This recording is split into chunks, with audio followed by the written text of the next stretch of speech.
betul misalnya dulu dengan menggunakan pola GBHN pernah kita membuat satu siklus pembangunan yang berkelanjutan. Padahal praktiknya tidak. Misalnya.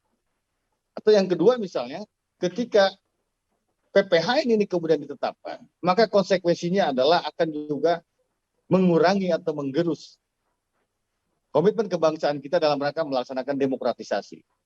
Apa misalnya contoh? Tadi Mas Ferry juga sudah mengingatkan. Sebetulnya kalau bicara tentang pembangunan itu ada juga aturannya di dalam Undang-Undang 25 2004 tentang SPPN, Sistem Perencanaan Pembangunan Nasional. Gitu ya. Bahkan itu ketika diterjemahkan ke daerah, dalam perspektif otonomi daerah, maka daerah juga punya hak secara konstitusional untuk melakukan proses penyelenggaraan rancangan perencanaan pembangunan. Dari mulai tingkat desa, misalnya melalui musrenbang des, musrenbang kecamatan, kabupaten, kota, dan kemudian provinsi. Maka ketika PPHN ditetapkan, yang itu menjadi otoritas MPR, sehingga rencana pembangunan itu menjadi monolitik. Tafsirnya adalah tafsir monolitik. Sehingga pertanyaannya tidak hanya berhenti, bagaimana jika lembaga negara atau presiden tidak melaksanakan PPHN, termasuk juga di daerah. Bagaimana misalnya kalau kepala daerah, baik provinsi maupun kabupaten kota, tidak melaksanakan PPHN.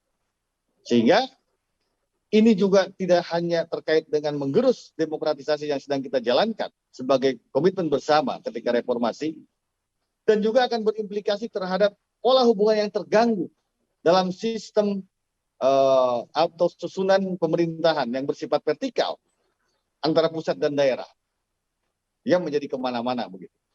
Dan tentunya ketika MPR menjadi menjelma sebagai sebuah organ yang sangat superior yang harus diamini, ini juga akan beririsan dengan substansi dari makna kedaulatan rakyat yang sesungguhnya sekarang tidak lagi dipegang oleh MPR.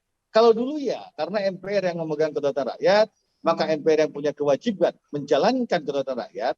Namun MPR tidak bisa sendiri, maka MPR bisa mendistribusikan kekuasaan dan kewenangannya. Yang salah satunya adalah melalui GBHN terhadap lembaga-lembaga negara.